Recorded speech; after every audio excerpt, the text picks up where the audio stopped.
Welcome to another episode of the Catholic Novel. Today we're going to talk about Jon Hassler's Dear James. I think Jon Hassler was a terrific novelist. I remember when I heard that he had retired, I was very saddened, and I was even more saddened when I heard that he had died.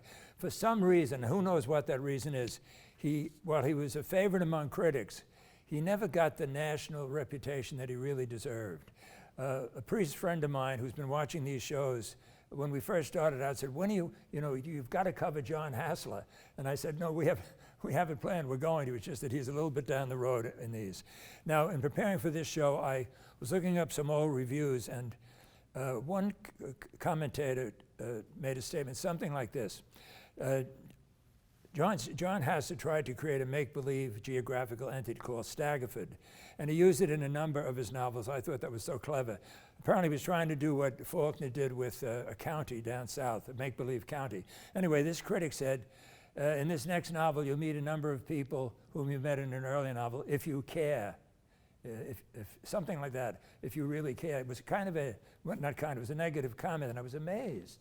Because I think one of Hassler's strongest points is creating characters.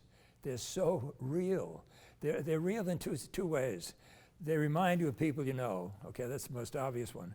But they're also real because they're so believable in the plot. So, just a terrific writer. Now, in preparing for this show, at the university, at St. John's University, I was teaching Plato. And for those of you who haven't studied Plato, Plato believed that there were these eternal forms, truth, goodness, and beauty. And once we saw them, once we came to understand them, we had to spread the word. And I was thinking something like that has happened to me with the Catholic novel. I think I mentioned on an earlier show, I read my first Catholic novel in high school, and then in college I started reading Mauriac and War and Graham Greene, and I just got hooked. But like Plato said, once you know this, you have to spread the word. I had to tell other people. And even as a college student, I was telling people, friends of mine who were older than I, you got to read Graham Greene, you got to read Evil and War. I was a little stunned that they hadn't read them because they'd all gone to Catholic colleges.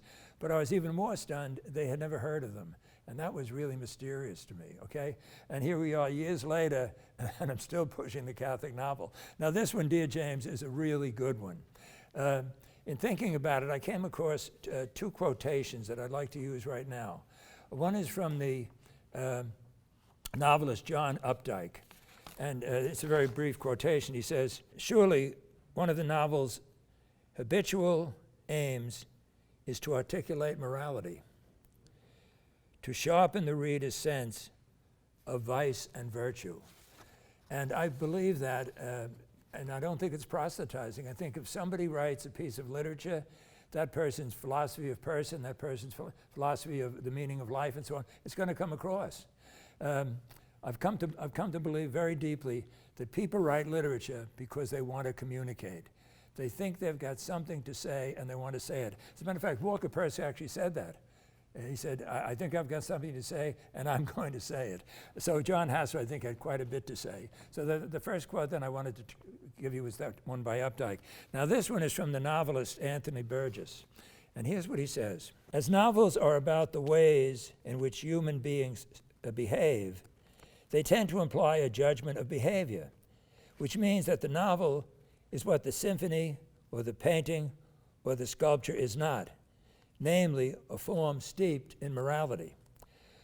We still cannot prevent a moral attitude from creeping into our purely aesthetic assessment of a book. I think he's right.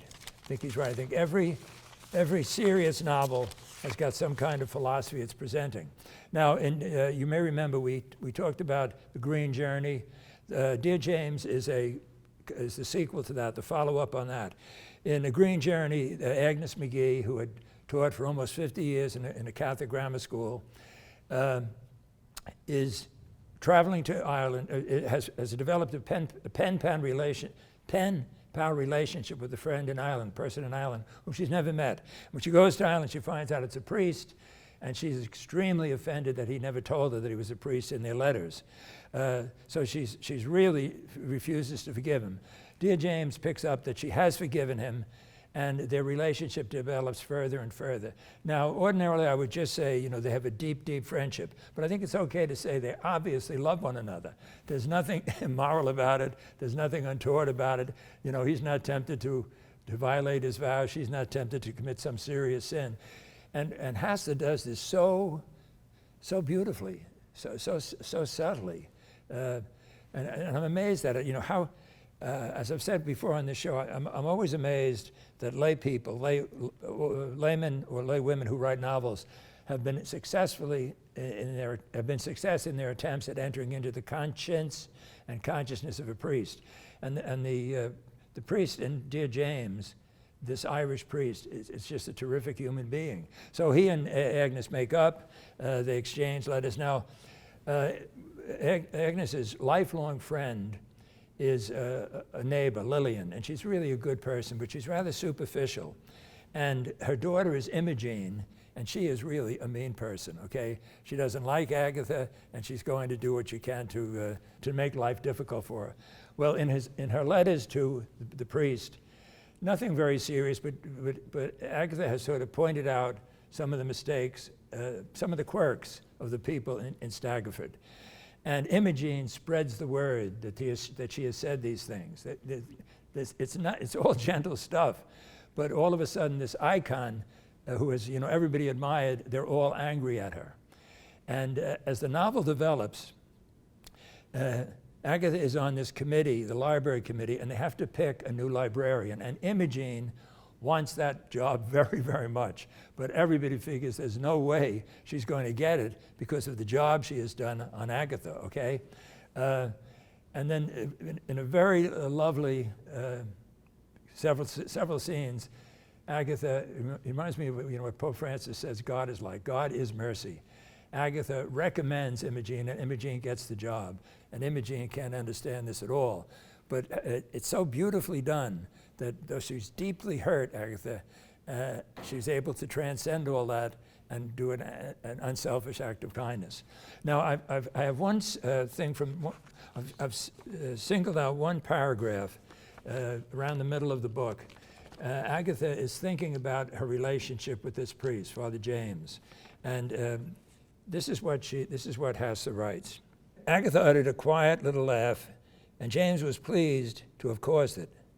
But her amusement was quickly dispelled. She was once again at the height overlooking Assisi and asking God to explain the paradox of a woman like herself, churchly and honorable, feeling as if she were married to a priest. Watching the smile fade and her expression darken, James wondered what unwelcome idea had suddenly come into her head. Her eyes, unseeing, were fixed on the wrought ironwork of the balcony. Something told him not to attempt following her to the private place she had gone. So she's getting scruples. She wonders about this relationship. But let me assure you, it's not only okay, it's an absolutely beautiful relationship. Now, as a priest, I think I always have to be afraid of proselytizing. I'm promoting the Catholic novel, and the reason I'm doing it is this. You and I live in a rather secular society, and anything we can find that supports our faith is great. So reading theology books, wonderful. Reading philosophy books, wonderful. I think reading the Catholic Catechism is wonderful. But reading stories have a unique kind of a power. If the story tells us something deep about human nature or something very mysterious about God, this is a plus. And I say to a number of my friends, I often ask them, what are you reading? And if they ever say, well, I'm just reading junk, I try to say, well, look, as long as you're reading, you don't have to read Dostoevsky every night. You don't have to read Shakespeare every night. But why not read something good? And there's stories. So when I teach the Catholic novel at St. John's University, I tell students, okay, there's a great deal of reading. And if you don't think you want to do it or you don't think you can do it, drop the course right away. But remember this, you're not reading textbooks. These are stories, so that, and they're good stories. So they should grab your interest immediately. And if you stay with it, I think not only will you get credit for the course, but you'll also, I think, deepen your understanding, not only of the characters in the novel, but if they're really great novels, will help you to deepen your understanding of yourself. And that is a big, big plus.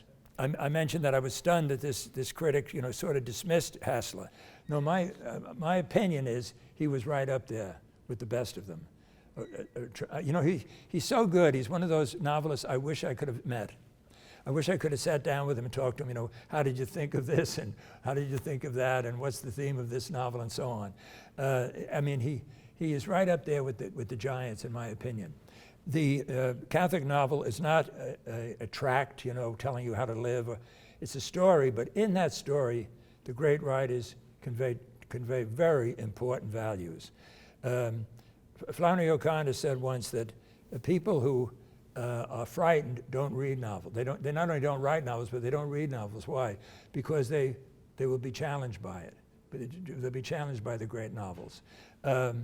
These series of shows on the Catholic novel, for me, is a labor of love. I get a chance to look back at favorite novels I have, and I get a chance to try to tell other people about it. So in a sense, it's like going back 60 years to college when I was trying to tell my friends to read these novels. Now I'm trying to tell the television audience. You don't have to read all of them. But if you've enjoyed these shows, you should single out a couple of them. I think this would be a very good one. I think a really special one, and I think I've mentioned this already on the show, is Edge of Sadness. My appreciation of that novel has increased terrifically. So I've read 6 or 7 of Hassler's novels. They're all good. Some are better than others, but none of them are poor. That critic was really off base in suggesting that the characters in this novel aren't interesting. No, they're tremendously interesting because they represent the human mystery. So if you're looking for something good to read, try Jon Hassler's Dear James.